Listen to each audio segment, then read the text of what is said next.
manifestoyu kabul eden bireyler daha sonraki süreçlerde o partiye yaklaşımları da bu programa ne kadar inanıp inanmadıklarını belirler. Yani kişi ikiden bir gitgelleri yaşamaz. Hani buna siyasete şunu deriz. İdeolojik katılım mı, duygusal katılım mı? Şimdi ideolojik katılım, birey söz konusu bir siyasi partide aktif olmasa dahi, bir görev ve sorumluluk almasa dahi o partiyi her ortamda, her yerde maddi, manevi destekler. Ama duygusal katılımsa kişi duygusal geldiği gibi duygusal uçar gider. Siz o bireyi, o kişiyi iple değil zincirle de bağlasanız o uçar gider. Siz ona kanat takmasanız da kaçar gider. Dolayısıyla partilerin programına katılmış, özümsemiş, dünya görüşü olarak benimsemiş, amacı hedef edilmiş bireyler ise, kişiler ise dediğim gibi az önce yani görev ve sorumluluğu olsa olsun olmasın partinin programına hizmet etmek için elinde gelen ne varsa yapar. Fedakarlıksa fedakarlık, sözcülükse sözcülük, görevse görev, sorumluluksa sorumluluk. Yani bu amaca kilitlenir. Dolayısıyla ister evde olun, ister faaliyette olun. İster camide olun, ister kilisede olun. İster doğal afet başınıza gelsin. O süreç geçtikten sonra herhangi bir kaza da olsa geçtikten sonra siz ilk kendinize geldiğiniz zaman dünyada amaç ve hedef edindiğiniz amaçlarınızı sürdürmeye devam edersiniz. Evet vatandaşlar bugün beni izleyen herkese rica ediyorum. Ben sizleri alırım. Dün anlamsız yere bize hakaret eden bireyleri de dahil. Kimse de bizi bu doğrumuzdan geri adım da attırmaz. Biz insanları alırız. Bize hakaret edenleri dahil. Çünkü bilemeyiz. Kim gelir hakaret eder, kim gelir dua eder. Kim ne yaptığını bilmeyiz. Biz burada bir hizmette bulunuyoruz. Sizi alırım ama lütfen partinin programı, gündemini hele bir sabırlı ol kardeşim. Partinin hedeflerini, programı formatında olan bu programa o çerçevede gelip katılırsanız yani gelip kendi gündeminizi değil de bizim gündemimizi konuşursanız gelin. Böyle gelemiyorsanız gelmeyin lütfen. Hoş geldin dostum. Nereden katılıyorsun? İstanbul Sancak. Hoş geldiniz. Hoş bulduk. Nasılsınız başkanım? Teşekkür ederim. Sağ olun. Siz nasılsınız? Vallahi çok şükür. Şimdi bir şey diyeceğim. Geçenlerde Hüdapar'ı ziyarete gitmişsiniz. Evet. Bizim konumuzla alakası yok. Biz partinin programını konuşuyoruz dostum. Ama bir cümleyle soru soruyorsanız sor. Parti programı gündemi dışına çıkmayalım lütfen. Yok yani şunu sormak istiyorum. Hani Dezapar ya, Hüdapar'la falan birleşik misiniz yoksa ayrı mısınız? Onu sormak istiyorum. Anladım dostum. Şimdi par kısmı parti kısaltılmış olarak bizim İrani dillerde partinin kısaltılmış açıklamasıdır. Yani o sizin par olmanız yani Hüdapar'ı Dezaparlı yapmaz. Hakpar'ı Dezaparlı yapmaz. Dezapar'ı Hüdaparlı ya da Hakpar'ı yapmaz. Bu kendi dilimizde yazdığımız o kısım kısaltılmış açıklamasıdır dostum. Anlıyorum başkanım.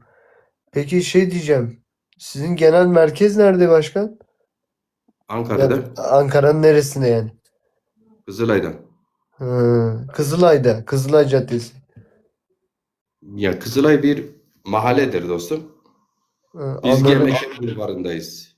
Yok Mustafa- ben Kızılay Mustafa Kemal. Caddesi'ne çok geldim de o yüzden. Eyvallah. Nereden katıldınız şimdi?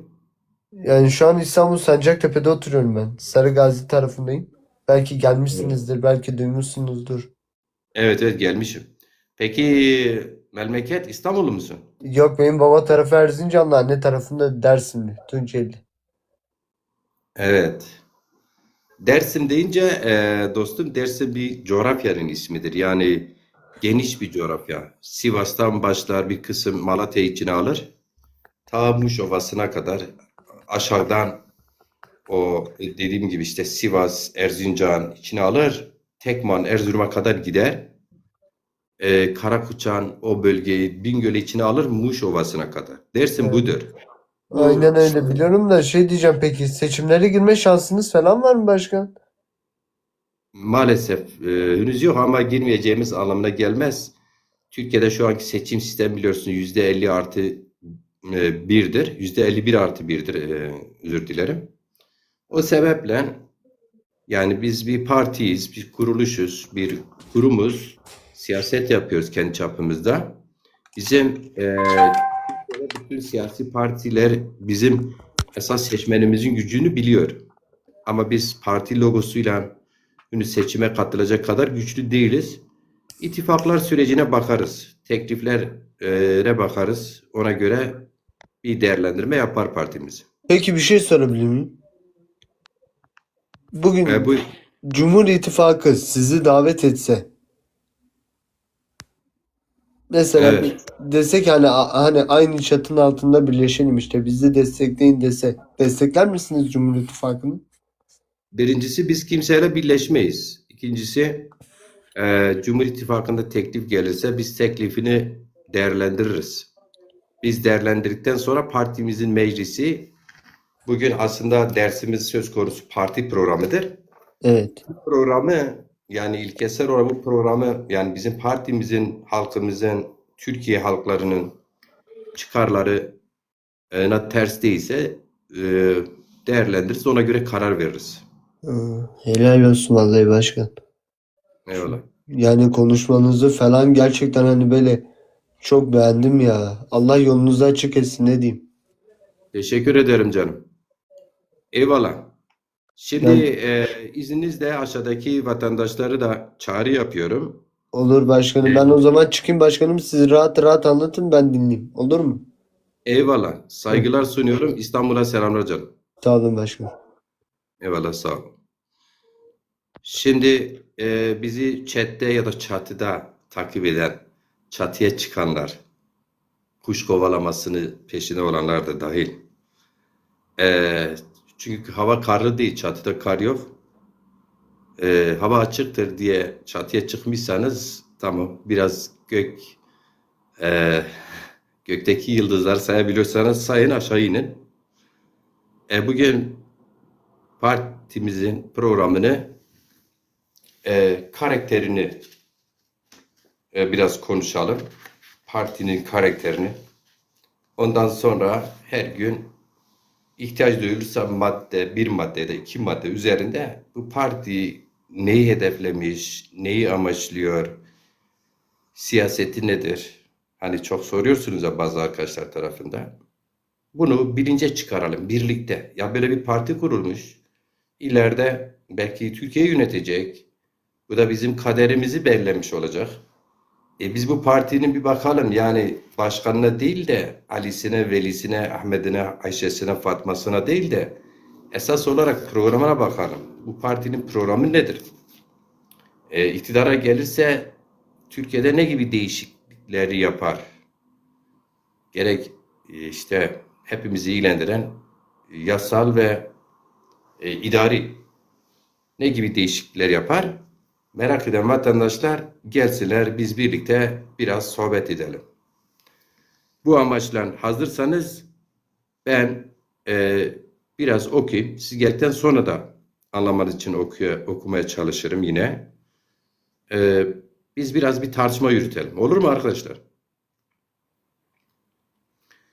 Evet, amacımız ve karakterimiz.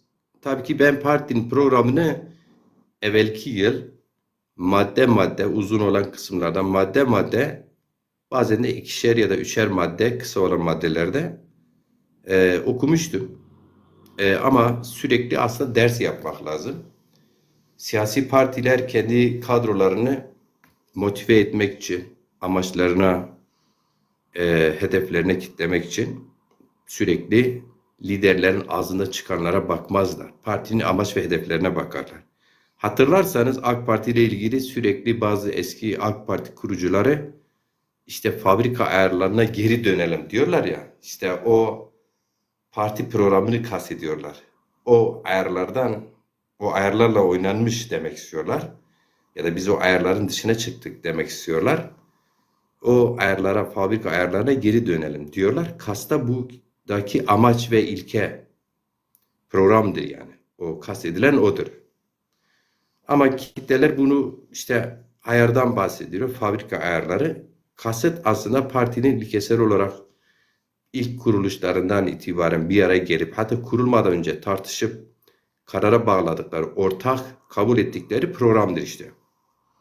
Demokrasi Zamanı Partisi de işte yıllar önce kuruluşunda tartışıp arkadaşların ortak kabul ettiği, benim de benimsediğim, bu yüzden de hatta bu sebeple, bu gerekçelerin katıldığım eski siyasi çizgimden ayrılıp buraya katıldığım esas temel bu belgedir arkadaşlar. Evet, amacımız ve karakterimiz Demokrasi Zamanı Partisi dezapar, kaybolma tehlikesiyle karşı karşıya olan saza dili ve kültürünü korumak, geliştirme ve gelecek nesillere taşımak amacıyla kurulmuş bir siyasi partidir.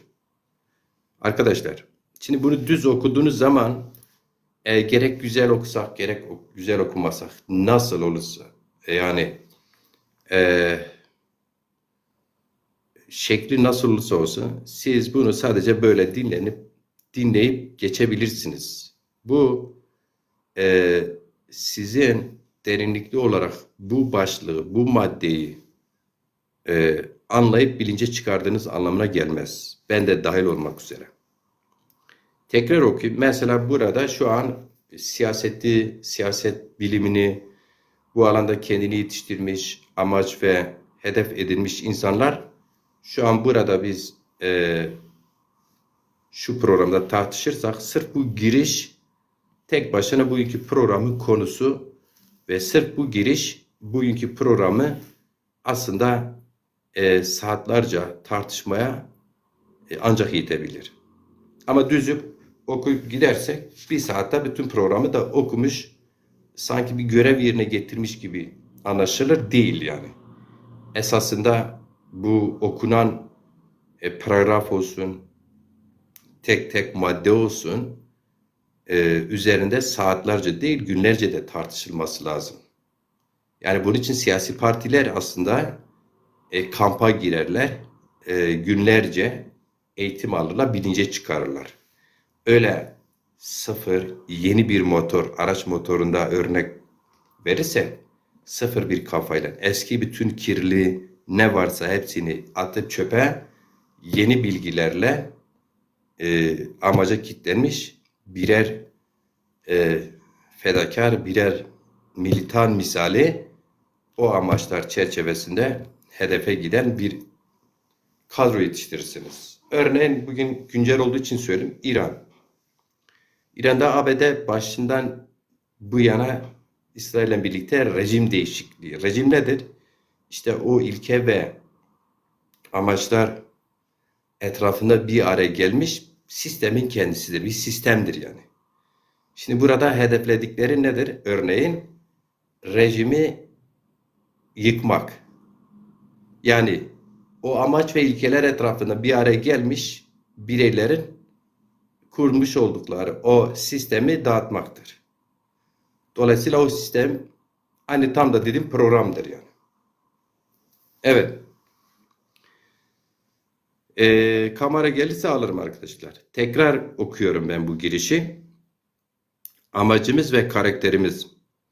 Demokrasi Zamanı Partisi dezapar, kaybolma tehlikesiyle karşı karşıya olan Zaza dili ve kültürünü korumak, geliştirmek ve gelecek nesillere taşımak amacıyla kurulmuş bir siyasi partidir.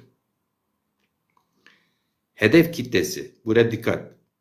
Hedef kitlesi tehdit altında bulunan tüm diller ve kültürel gruplar ile milli gelirden en az pay alan kesimlerdir. Ne demek istiyoruz?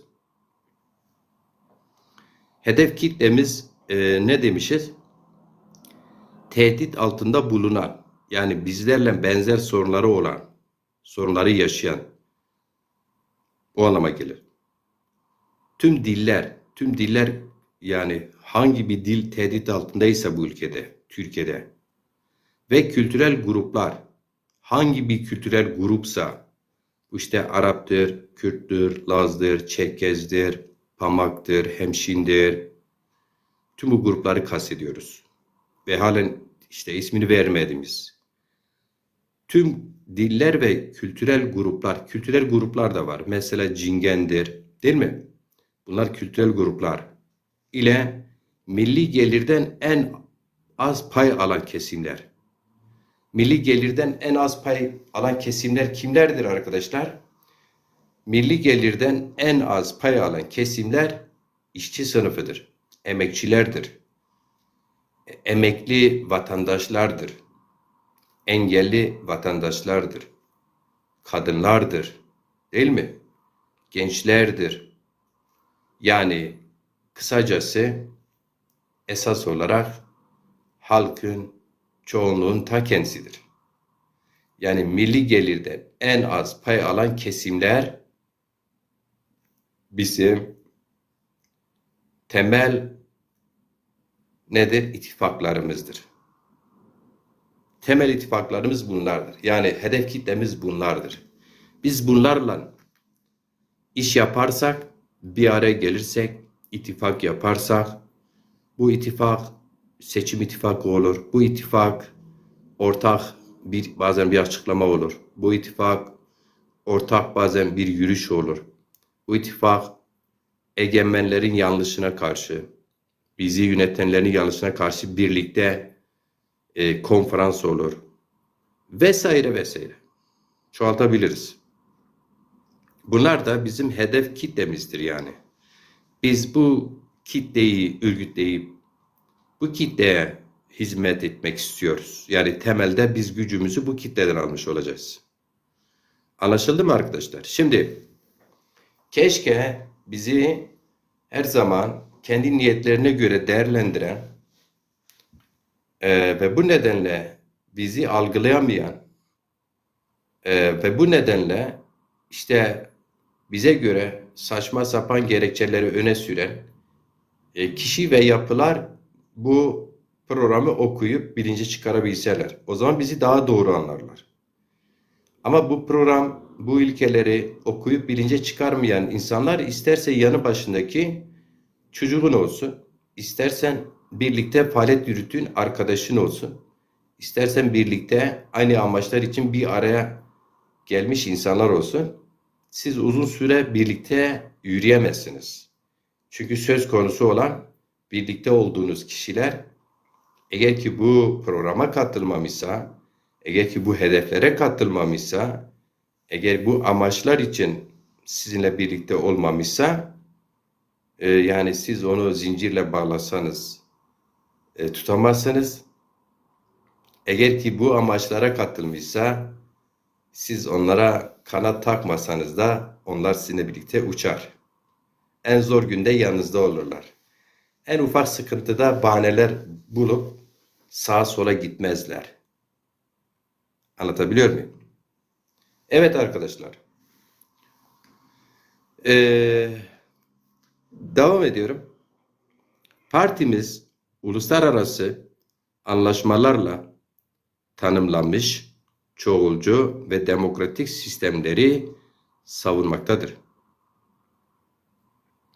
Türkiye'nin de aday olduğu Avrupa Birliği ülkelerinde başarıyla uygulanan bu sistemlerin ülkemizde de hayata geçirilmesi gerektiğine inanıyoruz. Bu bağlamda Türkiye'nin uluslararası anlaşmalara koyduğu şerhlerin kaldırılması ve bu anlaşmaların eksiksiz uygulanması için mücadele eder partimiz. Yani burada ne diyoruz? Partimiz uluslararası anlaşmalara tanınmış çoğulcu ve demokratik sistemleri savunmaktadır. Çoğulcu demokratik sistemler nasıl bir şey arkadaşlar? İşte adı üzerinde çoğulcu demokratik sistemler. Yani sadece tekçi bir demokratik sistem bize göre, bizim partimizin anlayışına göre, dünya görüşüne göre, yani ideolojik çizgimize göre doğru bir demokratik anlayış değildir. Tekçi bir demokratik anlayıştır. Örneğin Saddam da seçim yapardı. İşte türlü oyunlarla birkaç tane de bir rakip varmış gibi, demokrasi varmış gibi ne yapıyordu? Adaylar çıkarırdı. O adaylar hep böyle ne olurdu? İşte -1 falan oy alırdı. Onlar propaganda da yapıyordu. Ha. Hatta işte Saddam bütçeden onlara para da veriyordu.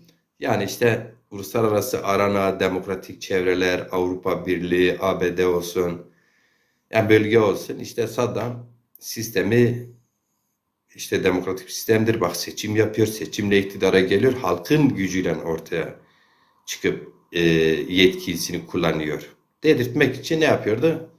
Böyle kendilerinin kurduğu, destekledikleri partileri seçime sokarlardı. Bu tekçi bir yaklaşım.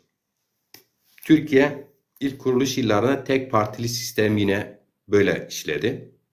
Ama Türkiye tabii ki bir geçiş sürecindeydi. Yani Türkiye kuruluşundan itibaren çoğulcu, en azından söylemde de olsa çoğulcu bir demokratik sistemi hedeflemiş. Hep medeni, bilim ışığında böyle bir anlayış birliği var Türkiye'nin. Daha sonra çoklu parti sürecine girdi ve o gündür, bugündür Türkiye'de çoklu parti sistemi var. Bu çoğulcu demokrasi anlamına gelmez. Çoklu partili sistem demokratik bir sistemdir. Ama çoğulcu demokratik bir sistem anlamına gelmez. Yani Türkiye'de şu an 200 parti var. Evet. Bu bir yerde demokrasidir. Çünkü 200 parti, 200 farklı anlayış, 200 farklı amaç, 200 farklı hedef demektir. Eğer bu gerçek manasıyla böyleyse, buysa demokrasilerde de bu 200 partinin kuruluşuna söz konusu sistem onay vermişse, siz evet şu kurduğunuz parti ismiyle, partinin logosuyla, partinin ve program ve tüzüğüyle Türkiye'de siyaset yapabilirsiniz, iktidar olabilirsiniz, devleti yönetebilirsiniz, söz söyleyebilirsiniz demişse, burada bir çoklu bir sistem var. Ama bu çoklu bir sistem, çoklu siyasi partiler sistemi, çoklu demokratik, çoğulcu demokratik sistem anlamına gelmez arkadaşlar. İşte tekrar okuyorum. Partimiz uluslararası anlaşmalarla tanımlanmış çoğulcu ve demokratik sistemleri savunmaktadır. Türkiye'nin de aday olduğu Avrupa Birliği ülkelerinde başarıyla uygulanan bu sistemlerin ülkemizde de hayata geçirilmesi gerektiğine inanıyoruz. Bu bağlamda Türkiye'nin uluslararası anlaşmalara koyduğu şerhlerin kaldırılması ve bu anlaşmaların eksiksiz uygulanması için mücadele ediyoruz. Az önce ne dedim? 200 parti var. 200 parti işte çoklu demokratik bir sistem gibi gözüküyor. Evet öyledir ama çoğulcu demokrasi değildir. Burada ne diyoruz biz bu paragrafta? Türkiye'nin uluslararası anlaşmalara koymuş olduğu şerhlerin kaldırması için mücadele ederiz demişiz. Türkiye bu uluslararası demokratik normları içeren, evrensel değerler niteliğini taşıyan bu maddelere niye şerh koydu? Bunu nedenini biz biliriz. Neden ve sebeplerini biliriz. Ama bunların doğru olmadığını diyoruz ve bunların kaldırılması için mücadele ederiz demişiz. Evet, devam ediyoruz. Tek dil politikasının Türkiye'nin çok dilli ve çok kültürlü yapısına zarar verdiğini kanaatindeyiz. Yani Türkiye çok dilli bir toplumdur, çok renkli bir toplumdur. Tıpkı bazen siyasilerin de çokça sıkça dile getirdikleri gibi işte biz tıpkı bir gül bahçesi gibi rengarengiz. İşte Anadolu'yuz, işte diyoruz ya hani Mezopotamya'yız. Farklı inanç ve kültürlerin bir arada yaşadıkları bir ülke gerçeğimiz var falan diyoruz ya, bunu böyle ezberliye ezberliye söylüyorlar. Bunu çalışıp sürekli böyle çalışan siyasiler bunu dile getiriyorlar. Biz de burada diyoruz ki işte bu o çokça böyle tekrarladığınız, hoşça, güzelce anlatmaya çalıştığınız, siyasetini yaptığınız bu ülke gerçeğiyle mevcut ülke gerçeği birbirine paralel değildir yani. Birbirine uyum içerisinde değildir. Bunun birbirine paralel ve uyum içerisinde olabilmesi için ne diyoruz? Tek dil politikasının Türkiye'nin çok dili ve çok kültürlü yapısına zarar verdiği kanaatindeyiz diyoruz. Zarar veriyor ki 200 küsur yıldır, yani özür dilerim, 100 küsur yıldır tek dil politikası, eğitim politikası dayatması zorakidir. Ve bu da Türkiye'nin gerçeğine uyan bir tarafı yok diyoruz. Yani bunun düzeltilmesi için mücadele ederiz. Yani devletin bunu düzeltmesi lazım. Ve devam ediyor. Diyoruz ki vatandaşlarımızın barış içinde yaşaması dilsel ve kültürel farklılıkların tanınmasıyla mümkündür. Yani vatandaşlar olarak bir arada sürekli ülkemize de güvenerek, evet birbirimize güvenerek barış içerisinde yaşayabilmemiz için bu farklı dillerimizin de yaşaması, dilsel ve kültürel farklarımızın tanınmasıyla mümkündür. Yani bunların tanınsın, bu farklılıklarımız anayasal olarak tanınsın. Hani söylemde değil. Hani siz gelirsiniz Bingöl'de bir işte billboard'a yazarsınız, işte gerek AK Partili olabilirsiniz, MHP'li olabilirsiniz, HDP olabilirsiniz, işte Gelecek Partisi olabilir, Dava Partisi olabilirsiniz, herhangi bir parti. Orada bir billboard'da zazaca şıma hayra mı demekle bu olmuyor. Bu böyle değil. Böyle bir şey değil yani. Anlatabiliyor muyum? Yani e, işte gittiniz bir beldede, bir köyde ya da bir mahallede, önceden biliyorsunuz çünkü sizin partiniz, orada çalışanlarınız var, yönetiminiz var. İşte orada daha çok fazla diyelim ki dindar insanlar var, gidip orada dincilik yapmak değil. Orada daha fazla diyelim ki zaza varsa gidip iki kelime zazaca selam vermek değil. Orada daha fazla Kürtler yaşıyorsa gidip iki kelime işte Kürtçe şıma hayran unuk bi hayratın ya da işte o dilden konuşmak değil. Bu tabii ki sempatik bir şeydir ama yani bu değil diyoruz. Yani mesele bu değil. Evet. Bu çoğulcu olan ülke gerçeğimizin gerçeğine göre anayasal düzlemde düzenlemelerin yapılması gerektiğini söylüyoruz.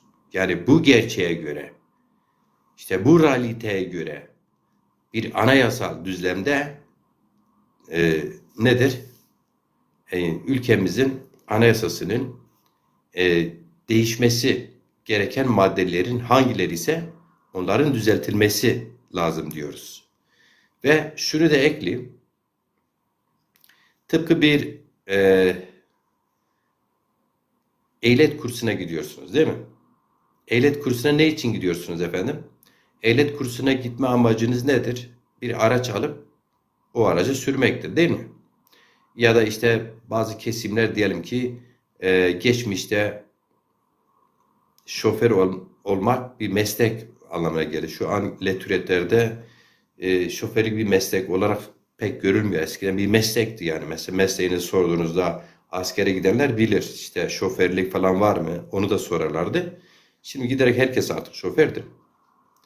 Şimdi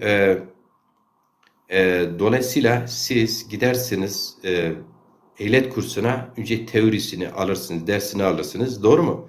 Ondan sonra daha sonra pratik uygulamaya geçersiniz.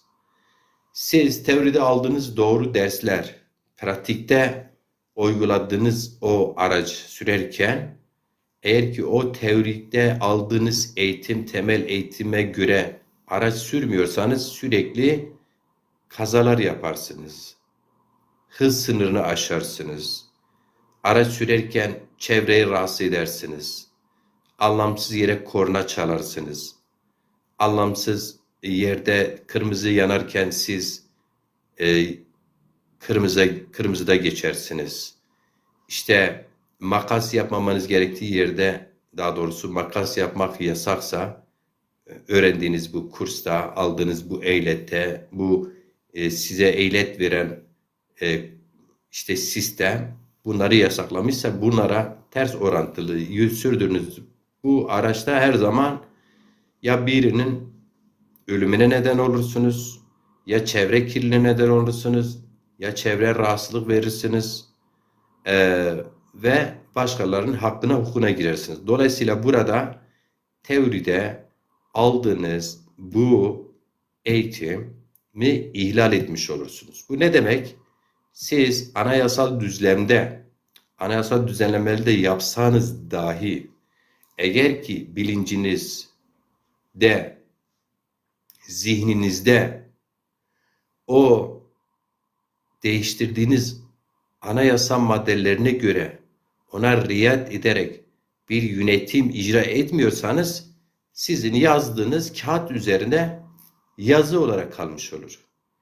Siz anayasa düzenlemeleri yaparken o anayasa düzenlemelerine uyacak bir kitleyi de, bir kadroyu da yönetime getirmeniz lazım. Yani inananları yönetime getirmeniz lazım. Yani o anayasa maddelerine riayet edenleri yönetime getirmeniz lazım. Görev ve sorumlulukları vermeniz lazım onlara ve onları yine anayasanın hükmüyle denetlemeniz lazım. Yani görev ve sorumluluklarını doğru anayasal çerçevede yerine getirip getirmediklerine dair işte burada işte yargı, işte anayasal kurumlar devreye giriyor biliyorsunuz. Ve icra yine hükümet bu yanlışlarını düzeltmesi için burada yargı devreye giriyor. Ya yargı bunu denetliyor. Yargı peki bunu nasıl denetler?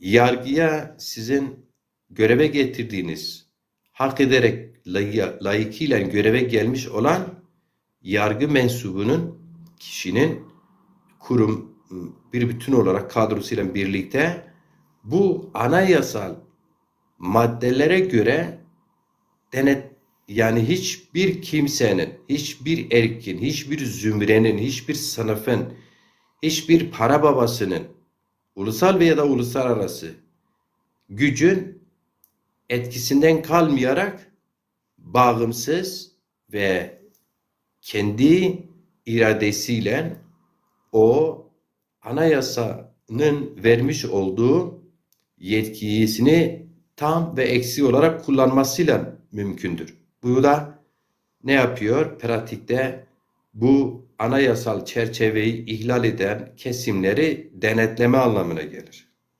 Şimdi bu siyasi partiler de bu böyledir. Siyasi partilerin hukuku kendi iş işleyişi tüzüğüdür.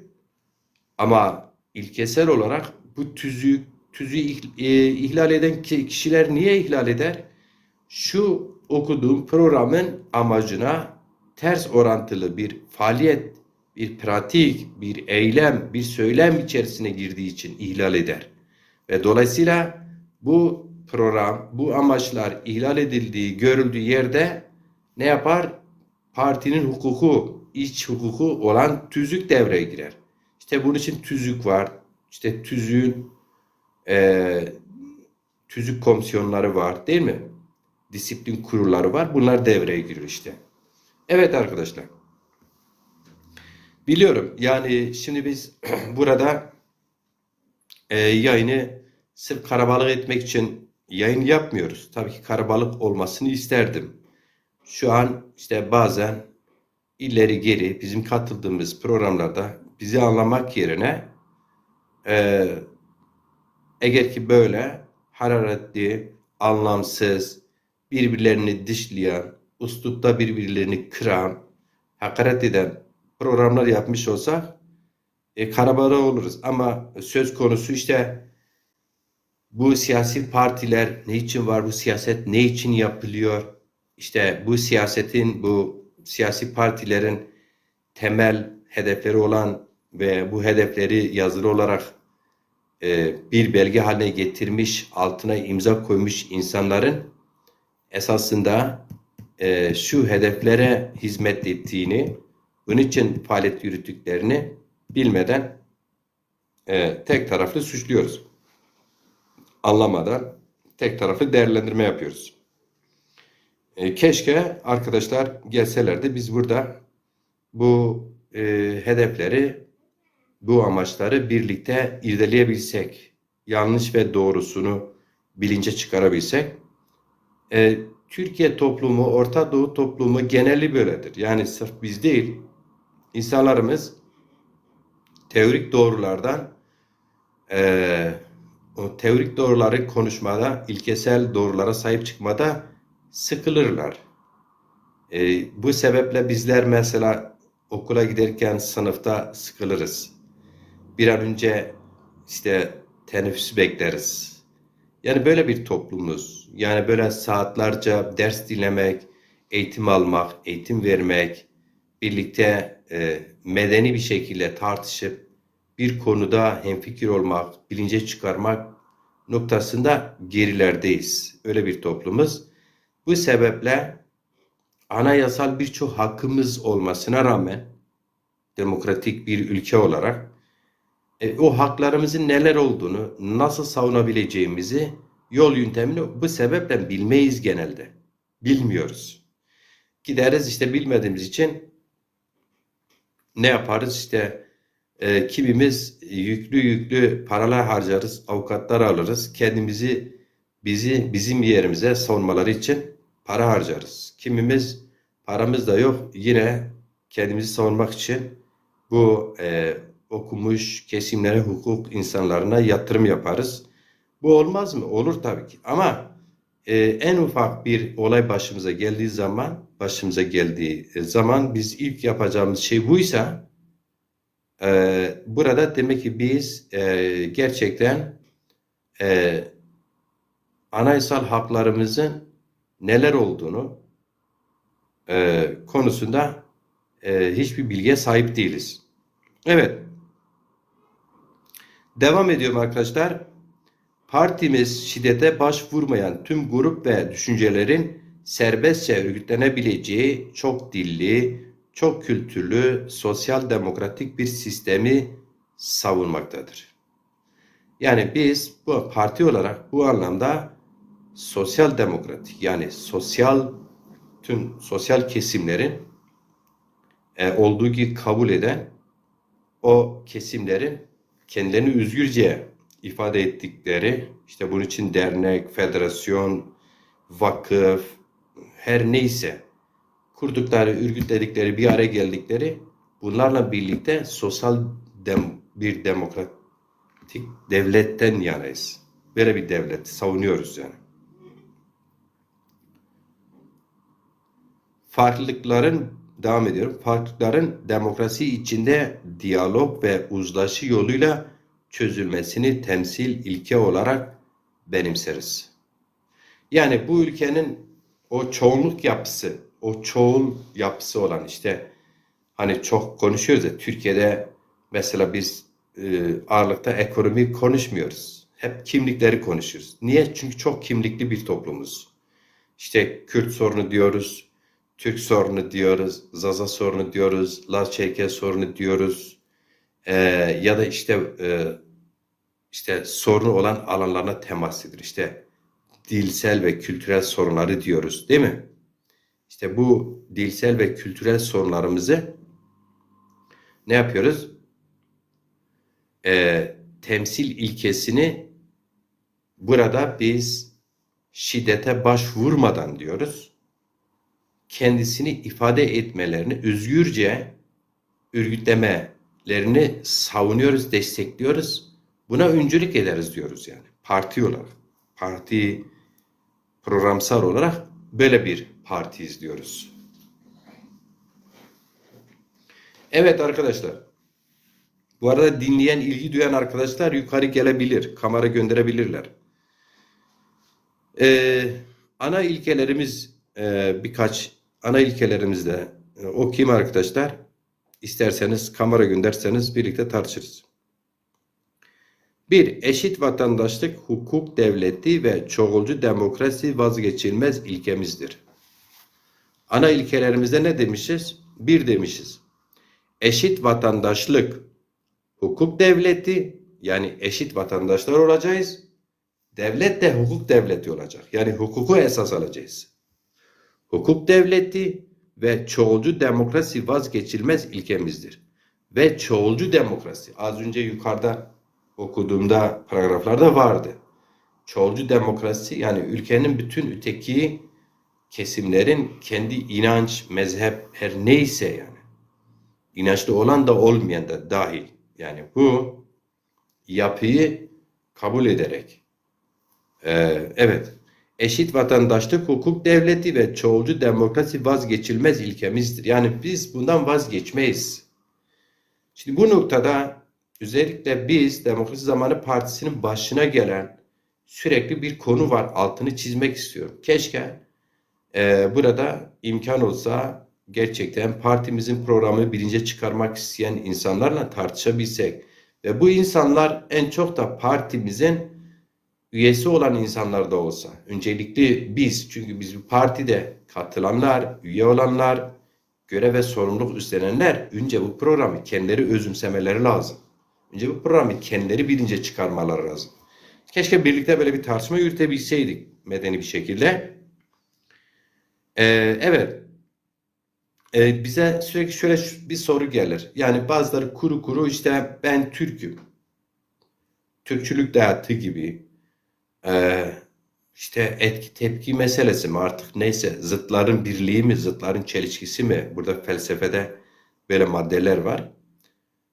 Zıtların birliği aslında maddesine geçer burası. Yani birisi size ne kadar Türkçülüğü dayatıyorsa siz de Kürtseniz ona karşı kendinizi savunma refleksine giriyorsunuz. Kürtçülüğü dayatırsınız ya da hem kendinize hem karşıdakine. Şimdi biz Demokrasi Zamanı Partisi yeni bir parti olduğumuz için, Türkiye'de siyaset aranasına yeni katıldığımız için hep bizi daha önce Zaza kimliğiyle bilmeyen kesimler, Türk olsun, Arap olsun, Çerkez olsun, Laz olsun, bilmeyen her bir kesim, hatta Zazaların en çok da kendileri buna farklı farklı tepkiler gösterirler. Lehte tepki gösteren o tekçi kimlik yaklaşımından dolayı ötekilerin kendi kimlik savunmasına karşı çok böyle kuru kuru bir dayatmada bulunurlar. Ya evet ya hayır. Ya benimsin ya kara toprağınsın. Böyle bir anlayış güderler. Dolayısıyla bu neden böyle oluyor? Çünkü büyüdüğünüz, eğitim gördüğünüz, hayatınızı ikame ettiğiniz ülkede sürekli tekçi bir kimlik dayatması size yapılmıştır. Ve sizi yok sayan, sizi olduğu gibi kabul etmeyen, hakkınızı, hukukunuzu savunmayan bir başka dayatmaya karşı siz daha makul, daha örnek olabilecek bir noktada durmak hedeflemeniz gerekirken tıpkı onlaşırsınız. Yani onlara benzemek için çaba harcarsınız.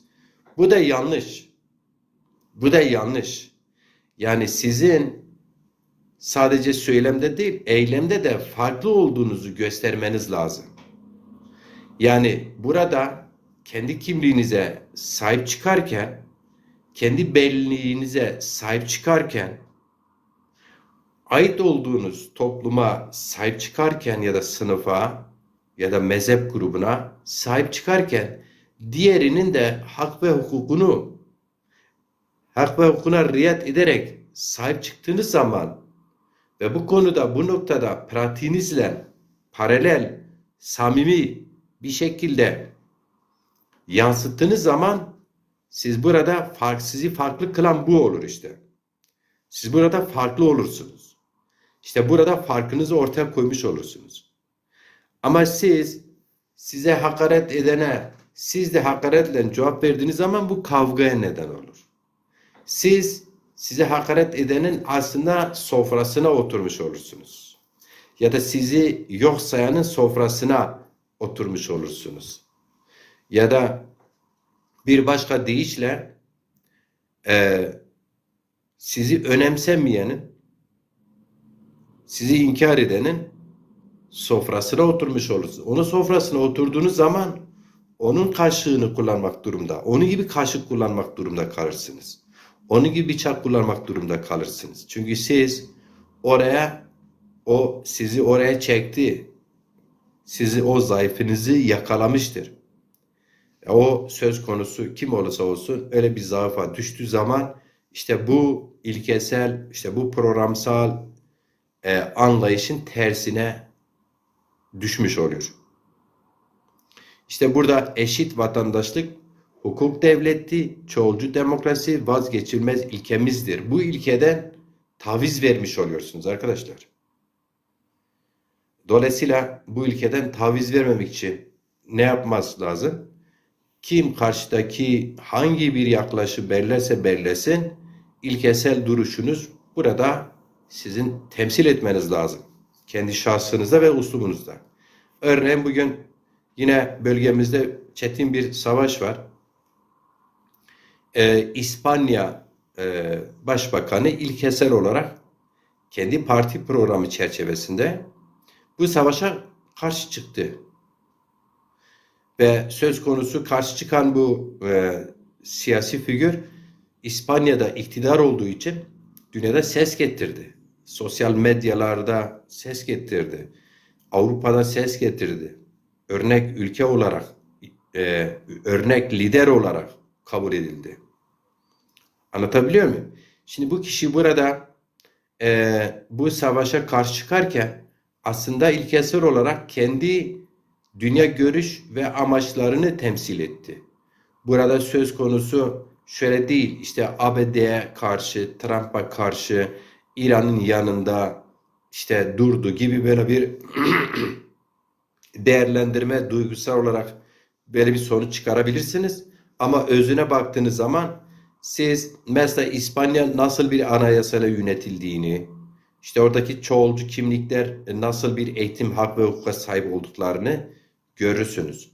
Sonra bu liderin partisi yani İşçi Partisi'nin nasıl bir ideolojik parti olduğunu, dünya görüşü ilkesel olarak neyi savunduğunu onu gördükten sonra siz derseniz zaten bu lider yani bunun tersi orantıda bir yaklaşım belirlenmiş olsaydı kendi partisinin programına, İşçi Partisi'nin hedeflerine, dünya görüşüne ters orantılı bir yaklaşım benimsemiş olurdu.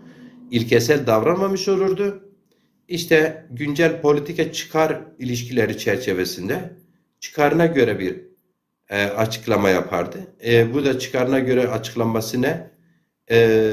Batılı bir ülke olduğunu düşünürsek ABD'den yana, Trump'tan yana tavır takılması gerekiyordu. İşte üstlerini ABD'ye açması gerekiyordu.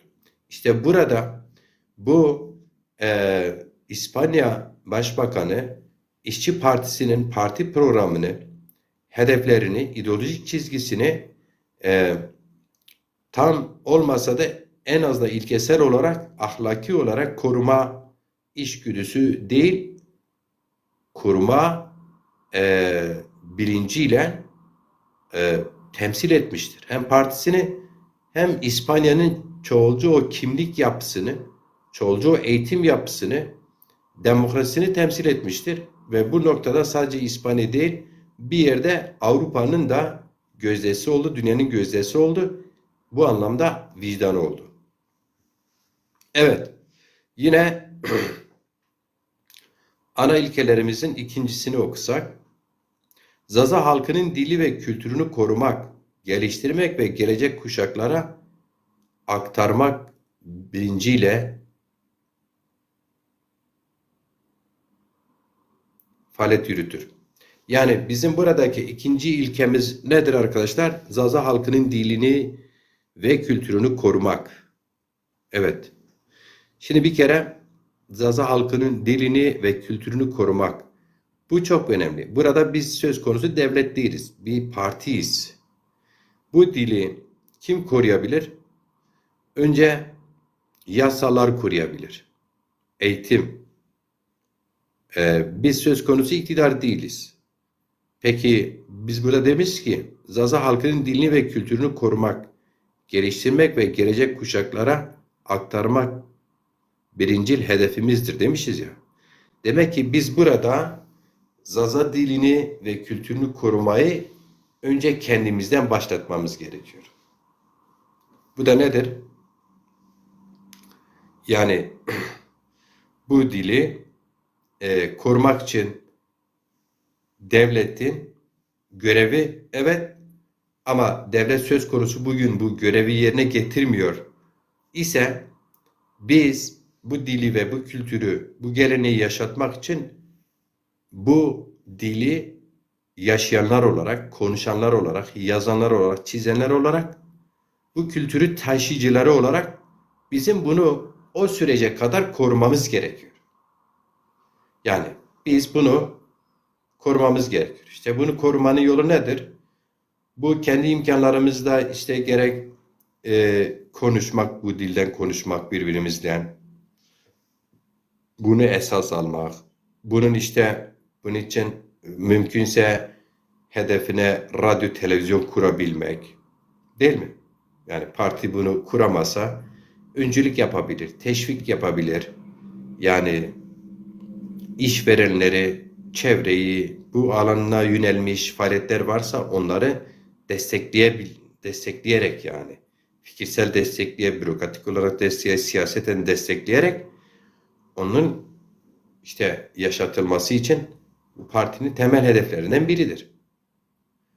Dolayısıyla demek ki bizler yani bu dilin anayasal güvencesini sağlamak için mücadele ederken aynı zamanda bu figürler, bizler, bireyler, kadrolar halk olarak, sempatizanlar olarak biz bu dili, bu kültürü korumak için de kendi kişiliğimizde bunu yaşatmamız lazım. Birinci görev bizimdir demek. Evet. Ana ilkelerimizden üçüncüsü. Türkiye'de dil, kimlik ve kültür sorunları yaşayan diğer halklar ve etnik topluluklarla demokratik ittifaklar kurar, onların hak mücadelesini destekleriz. Şimdi bakınız bu çok önemli. Özellikle biz partiler için çok çok önemli. Yani birileri bizi işte Zaza Partisi olarak görüyor. Evet, Zaza ikinci ilkemize ne diyoruz? Türkiye'de ne demişiz? Zaza halkının dil ve kültürünü korumak, geliştirmek ve gelecek kuşaklara aktarmak birincil hedefimizdir demişiz ya burada. İşte bu ilkeden dolayı bizi sadece böyle Zaza Partisi, sadece Zaza dilini koruyan, kollayan, anayasal güvencesini sağlayan bir parti olarak değerlendirmek isteyen kesimlere üçüncü ilkemizde cevap veriyoruz. İşte arkadaşlar, özellikle partili olan arkadaşlar, özellikle partimize şöyle de bu nedenle şimdiye kadar katılmamış ama sempatiyle bakan, katılmak isteyen arkadaşlara söylüyorum. Bakın bizim ana ilkelerimizin üçüncü maddesinde ne demişiz? Türkiye'de dil, kimlik ve kültür sorunları yaşayan diğer halklar ve etnik topluluklara demokratik ittifaklar kurar, onların hak mücadelesini destekleriz demişiz. Yani buradaki anlam şu, söz konusu seninle benzer sorunları olan Kürtlerdir, işte ülkenin diğer bileşenleridir, Lazlardır, Pamaklardır, Çerkezlerdir, Hemşinlerdir. Bunların da dernekleri var, federasyon kurmuş olanlar var. İşte hatta endüstri mesela Laz Enstitüsü vardır. Biz Lazlarlar hala endüstri kurmamışız. Endüstri kuranlar vardır. Bunlarla birlikte ittifak yapmak. Yani bunlarla birlikte çalışmak. Temel hedeftir. Çünkü benzer sorunları var. Bu benzer sorunları olanlarla birlikte çalışmak temel hedef, temel ittifaklarımızdır. Hani az önce yayının başına bir arkadaş geldi ya, Cumhur İttifakı sizinle görüşmek isterse, ittifakla ilgili görüşmek isterse siz görüşür müsünüz? Cumhur İttifakı'nda yer alır mısınız diye bir arkadaş soru sormuştu ya. Evet demiştim. Bizimle görüşmek isteyen, ittifak yapmak isteyen, bizi ittifaka çağıran her bir ittifak kesimiyle oturur, konuşuruz. Onların taleplerini dinleriz. O talepleri demiştim, alır parti meclisinde değerlendiririz. Halkımızın, Türkiye'nin, ülkemizin geleceği ve çıkarına işte o burada okuduğum maddelerden bu maddeleri dikkate alarak ilkesel olarak e, eğer ki lehimize ise ülkemizin, halkımızın işte yaşatmak istediğimiz bu Zaza dilinin kültürünün yaşanması için buna bir katkısı olacak. Evet, parti karar verir. Bu ittifakta yer alır demiştim. Değilse bu ittifak söz konusu Amerika'da olsa, yani dünyanın süper gücü de olsa ilkesel olarak onun karşısında oluruz demiş. Burada aynı şeyi söylüyorum.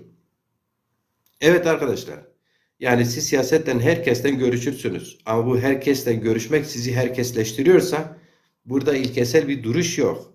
Burada ilkellik yok, ilkesizlik var. Ama siz şeytan da dahil olsa herkese görüşüp ilkeli bir duruşunuz varsa, bir temsiliyetiniz varsa bu anlamlıdır. Birileri sizin sesinizi duymayabilir, benimsemeyebilir, farklı işte günlük çıkarlar, benzer ki yaklaşımlar içerisinde değerlendirebilir. Bu sizin yanlış olduğunuz anlamına gelmez. O sebeple ben güncel konulara söz konusu ek olarak baktığımda işte bugünkü İspanya Başbakanı'nın Amerika ve İsrail'in İran'a saldırısına ahlaki ve ilkesel olarak karşı koyuşu nedeni ne demişti? Partisinin programına hizmet etmiştir ve İspanya'nın çoğulcu kimliklerine, çoğulcu o dil eğitimine ve bir yerde aslında Avrupa demokrasisinin nasıl olması gerektiğine, yani süper güç ABD'nin ilişkide olsanız, ittifakta olsanız, NATO'da olsanız dahil ilkesel davranmanız gerektiği konusunda buradaki söz konusu kişinin kendisi değil, kişinin birlikte diğer arkadaşlarıyla, yoldaşlarıyla birlikte kabul ettiği o İspanya İşçi Partisi'nin parti programının, hükümet programının ilkesel sahip çıkışıdır demiştim. Burada söz konusu İspanya Başbakanı'nın yapmış olduğu bu ilkeli tutumundan ve bu dünya görüşün ideolojik çizgisine hizmet ettiği bir yerde. Evet.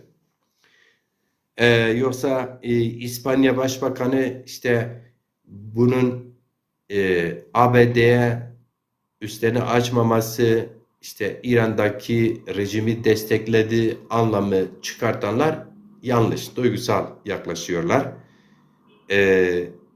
İspanya İşçi Partisi'nin parti programı, hedefi, dünya görüşü İran sisteminin antidemokratik bir sistem olduğunu, çoğulcu demokrasi benimsemediğini, karşıt olduğunu söyler, yıllarca da söyler ve şimdi de söylüyordur. Ama emperyalist ABD'nin, Siyonist İsrail'in uluslararası hukuku hiçe sayan zorbacı bu yaklaşımları da ilkesel olarak kendi dünya görüş ve parti programlarına, hükümet programına ters gördüğü için de karşı çıkmıştır. Evet. Gene dördüncü ana ilkelimiz şöyle diyoruz. Ülke kaynaklarının eşit paylaşımını, emeğin üstünlüğünü ve toplumun her kesiminin eşit temsil edilmesini savunuyoruz. Şimdi arkadaşlar, ülke kaynakları hepimiz çok iyi biliyoruz ki bizi yönetenler de dahil olmak üzere eşit paylaşılmıyor. Yani ülke kaynakları İşte mesela sanırım en son Sayın Cumhurbaşkanı açıklamıştı. Türkiye e, ortalama kişi başına düşen milli gelir payı 17 bin dolardır. 17 bin dolar bu paydan vatandaşlarımızın hangi birisi 17 bin dolar bu ülke gelirinde hak ettiği bu parayı alabiliyor? Türkiye Cumhuriyeti vatandaşların Ege hükümetin söylediğini doğruysa, veriler doğruysa ki büyük ihtimalle öyle. Peki bu vatandaş başına düşen milli gelirden 17 bin doların bizim cebimize, bizim mutfağımıza, bizim bütçemize yansımıyorsa nereye gidiyor?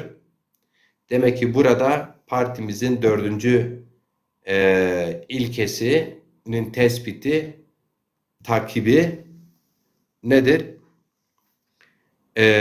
Bu ülke kaynakların eşit paylaşılması için emeğin üstünlüğünü ve toplumun her kesiminin eşit temsil edilmesini savunuyoruz demişiz. Yani bunun için mücadele ederiz. Parti olarak bu kaynakların vatandaşlar arasında eşit paylaşılması için dördüncü ilkesel yaklaşımımız, hedefimiz bunun düzeltilmesi için mücadele etmektir. Arkadaşlar benim yayınım engel yiyor. Şu an ben ekranı göremiyorum. Ben yayını kapatır kapatmaz tekrar parti programını ana ilkelerimiz başlıklı kısmından 5. maddeden devam edeceğim. 5 dakikaya geri dönerim.